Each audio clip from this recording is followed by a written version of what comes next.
Bismillahirrahmanirrahim. Assalamualaikum warahmatullahi wabarakatuh. Innal hamdalillah nahmaduhu wa nasta'inuhu wa nastaghfiruh wa na'udzu billahi min shururi anfusina wa min sayyiati a'malina may yahdihillahu fala mudilla lahu wa may yudlil fala hadiya lahu. Asyhadu an la ilaha illallah wahdahu la syarika lahu wa asyhadu anna Muhammadan 'abduhu wa rasuluhu la nabiyya ba'da. Allahumma shalli wa sallim ala sayyidina wa maulana Muhammadin wa ala alihi wa ashabihi ajma'in, amma ba'du. Faqad qala Allah ta'ala fi kitabihil karim wa wasnaqul qailin a'udzu billahi minasyaitonir rajim. Bismillahirrahmanirrahim. Wa'budullaha wa la tusyriku bihi syai'an wa bil walidaini ihsanan wa bidzil qurba wal yatama wal masakin wal jari dzil qurba wal jaril junubi was sahibi bil jambi wa ibnis sabil wa ma'al malaikat aymanukum innallaha la yuhibbu man kana mukhtalan fakhura. Shadaqallahul azim wa shadaqa rasuluhun nabiyul habibul karim wa nahnu ala dzalika minasyahidin wa syakirin walhamdulillahi rabbil alamin. Allahumma rabbi shrah li sadri wa yassir li amri wahlul 'uqdatam min lisani yafqahu qawli bi rahmatika ya arhamar rahimin. Amin ya Allah ya rabbal alamin. Yang saya hormati Bapak Ustaz Latif SG, yang beliau telah memimpin sholat subuh berjamaah. Yang saya hormati pengurus Masjid Darul Hijrah, Bapak-bapak yang alhamdulillah hadir berkesempatan pagi hari ini. Pertama-tama marilah kita memanjatkan puji syukur kepada Allah Subhanahu wa taala. Alhamdulillah pada Selasa pagi kali ini kita bisa hadir di tempat yang mulia ini, yang diawali dengan melaksanakan sholat subuh secara berjamaah, diteruskan dengan ta'lim insyaallah sampai pukul 6. Mudah-mudahan amaliyah yang kita kerjakan dari awal sampai dengan selesai nanti senantiasa diterima oleh Allah Subhanahu wa taala. Amin ya Allah ya rabbal alamin. Salawat beriring salam semoga Allah limpah curahkan kepada panutan kita Nabi besar Muhammad sallallahu alaihi wasallam, kepada keluarganya, pada sahabatnya, tabi'in dan tabi'in, yang mudah-mudahan kita di yaumil qiyamah senantiasa mendapatkan syafaatul uzma. Amin ya Allah ya rabbal alamin.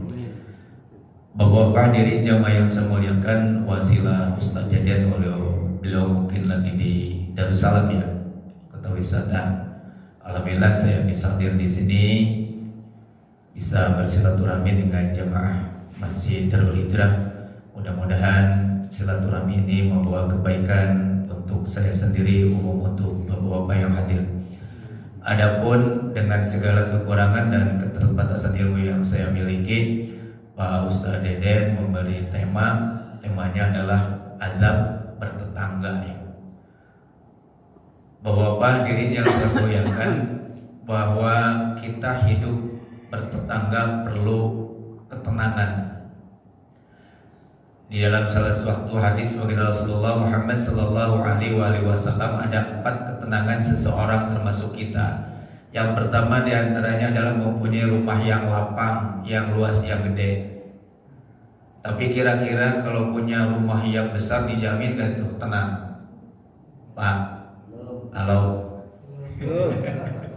Udah ngantuk ya? Ngantuk ya Bapak. Enaknya udah ngopi ya Ustaz. Tapi emang Nabi mengatakan bisa jadi kita setiap manusia mengharapkan punya rumah tempat tinggal yang besar ya. Tapi emang tidak dijamin ya, rumah yang besar itu hidup menjadi tenang. Yang penting rumah kita gak besar-besar amat. Kalau hatinya tenang, lapang, insya Allah rumah yang sempit jadi besar ya. Yang kedua, punya pasangan hidup yang soleh. Tenang kan, walaupun gak punya uang dikit tapi pasangan kita soleh, anteng aja Pak ya. Beda dengan pasangan kita tidak soleha, minta mulu, uang banyak habis, sedikit apalagi ngomel. Jadi hidup kita gak tenang. Punya pasangan yang solehah, insya Allah hidup akan tenang. Tapi kalau istri mau soleha, kitanya harus soleh. Jangan nuntut istri soleha, kita sendiri tidak soleh. Suaminya soleh, istrinya soleha, insya Allah hidup akan tenang dan bahagia. Setelah punya pasangan yang soleh dan kita menjadi suami yang soleh, terus punya kendaraan yang nyaman, enak banget ya, rumahnya gede, pasangannya soleha, punya kendaraan yang nyaman, enak kan? Ya. Satu lagi punya tetangga yang soleh dan soleha. Kalaupun kita rumah gede, istri di rumah soleha, kendaraan ada, tapi punya tetangga yang agak brengsek sedikit, enak gak Pak? Kurang ya. Pas mau keluar rumah tuh ditengok dulu ada nggak si Ano. Kata bapak-bapak pengalaman bukan, katanya begitu. Kalau punya tetangga yang kurang apa? Yang kurang baik. Makanya tema kali ini Bosan Dedet mengasih tema adalah bagaimana adab bertetangga, karena penting supaya kita hidup bermasyarakat ini tenang dan tentram.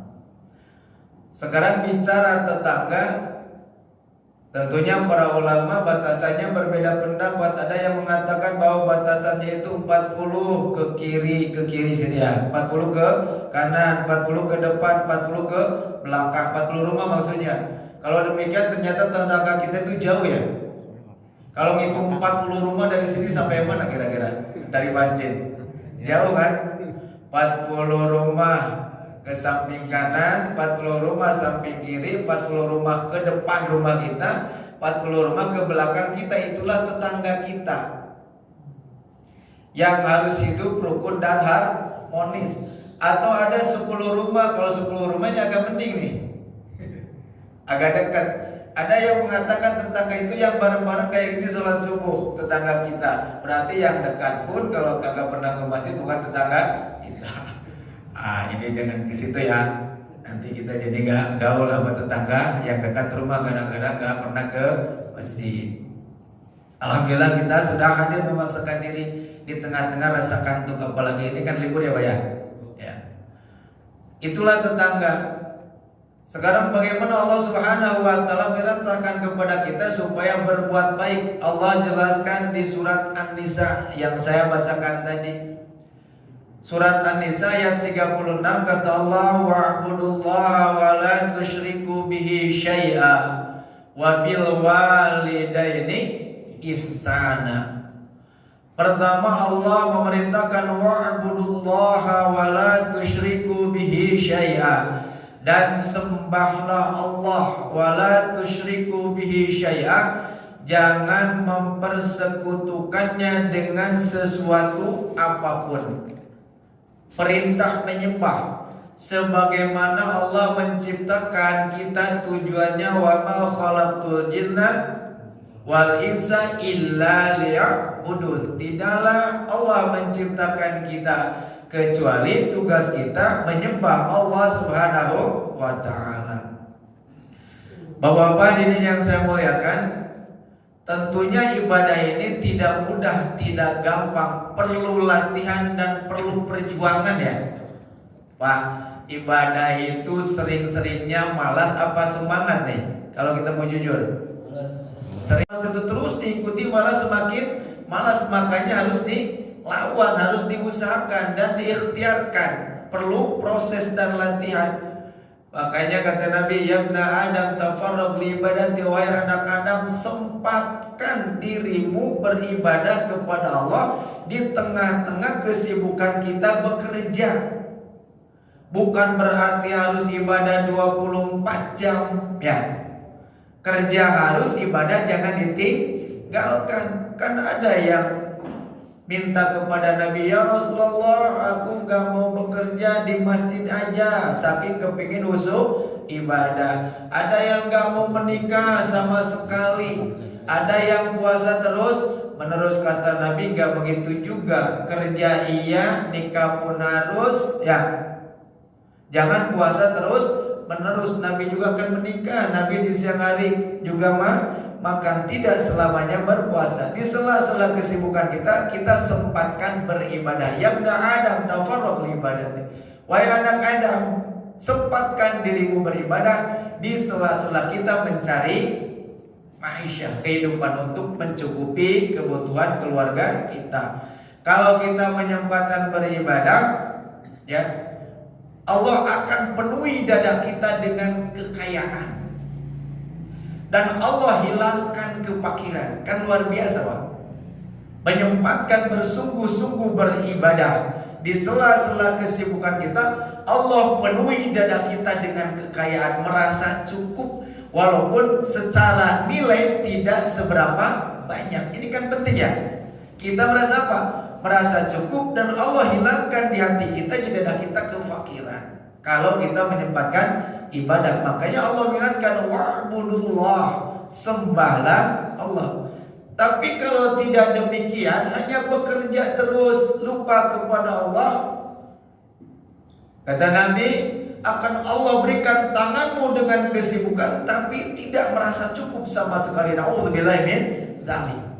Berangkat pagi, bahkan lebih pagi, matahari belum terbit, pulang matahari belum sudah terbenam. Berangkat ketika anak-anak masih tidur, pulang anak-anak sudah tidur lagi. Ibadah ditinggalkan. Kalau demikian tidak merasa cukup, ya.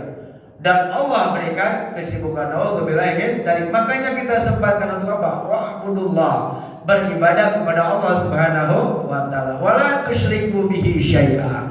Jangan mempersekutukan Allah dengan segala sesuatu apapun. Terus ada perintah wabil walidaini ihsana, dan kepada kedua orang tua berbuat baik. Di surat Al-Isra kita sudah pada paham insyaallah. Wa qadara rabbuka alla ta'budu illa iyyahu wa bil walidaini ihsana, ya.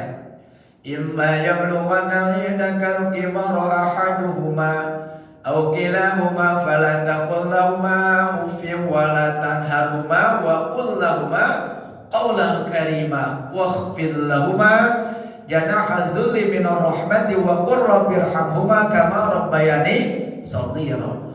Diperintah oleh Allah, wa qadara rabbuka alla ta'budu illa iyyah, dan Allah telah mewajibkan hanya untuk beribadah kepadanya, jangan kepada yang lain. Wabil walidaini ihsana, dan berbuat baik kepada kedua orang tua. Caranya kalau kita simpulkan dari ayat ini, ya, imma yablughanna 'indakal kibaru ahaduhuma aw kilahuma, jika salah satu atau keduanya sudah lanjut usia, berada di dalam pemeliharaan kita, jangan sampai sekali-kali mengucapkan apa? Uffin. Ya. Fala taqul lahumā uffin. Anak-anak mah tahu ya, uffin itu apa? Jangan berkata ah. Jangan sekali-kali bilang berkata sama orang tua kita ah, padahal waktu kecil kita sering ya. Jangan-jangan sekarang pun masih terbawa bahasa waktu kecil. Disuruh bilangnya apa? Ah, wala taqul lahum. Yang kedua wala tanharhuma, jangan sekali-kali membentak kepada kedua orang tua, apalagi sudah sepuh, Pak ya. Pak, orang tua sudah sepuh kan beda. Kadang-kadang keinginannya kayak anak lagi. Ini ujian buat kita. Jangan sampai orang tua kita dibentak. Wala tanharhuma. Wa qul lahumā qawlan karīmā. Yang ketiga, kalau bicara kepada keduanya dengan pembicaraan yang mulia, yang baik. Yang keempat, wakhfid lahumā janaha dzulli, rendahkan dirimu di hadapan orang tua dengan penghormatan dan penuh kasih sayang. Wa qur rabbirhamhumā kama rabbayani shaghira. Yang kelima, jangan sampai lupa mendoakan orang tua, baik orang tua kita masih ada walaupun orang tua kita sudah berada di alam barzakh, sudah berada di alam kubur. Ini kewajiban kita. Sebagaimana Allah mengingatkan, wa qadara rabbuka alla ta'budu illa iyyahu wa bil walidaini ihsana. Imma yablughanna 'indakal kibara ahaduhuma aw kilahuma fala taqul lahumā uffin wa la tanharhumā wa qul lahumā qawlan karīmā. Yang berikutnya berbuat baik kepada siapa? Warja wa bidzil qurba, kepada kerabat. Ya, bantu kita berbuat baik, wal yatama, kepada anak yatim wal masakin, kepada orang-orang miskin. Ini tema wal jaridil qurba wal jaril junubi. Allah memerintahkan kepada kita untuk berbuat baik kepada tetangga yang jauh, tetangga yang dekat, dan tetangga yang jauh. Banyak ya. Ada yang mengatakan emang sesuai dengan katanya, tetangga yang dekat dan tetangga yang jauh. Berarti kalau diartikan tempat, tetangga yang paling dekat dengan rumah kita dan tetangga yang paling jauh dengan rumah kita. Atau mananya ada yang mengatakan yang dimaksud dengan tetangga dekat itu tetangga yang masih punya kekerabatan. Ya, sementara yang jauh tetangga tapi tidak punya kekerabatan sama kita. Terus yang jauh dan yang dekat ada yang diartikan yang jauh adalah saudara kita yang seakidah, yang jauh adalah orang-orang non muslim. Tapi secara umum tetap kita di dalam hidup bertetangga harus berbuat baik ya. Wal jaridil qurba wal jaril junubi.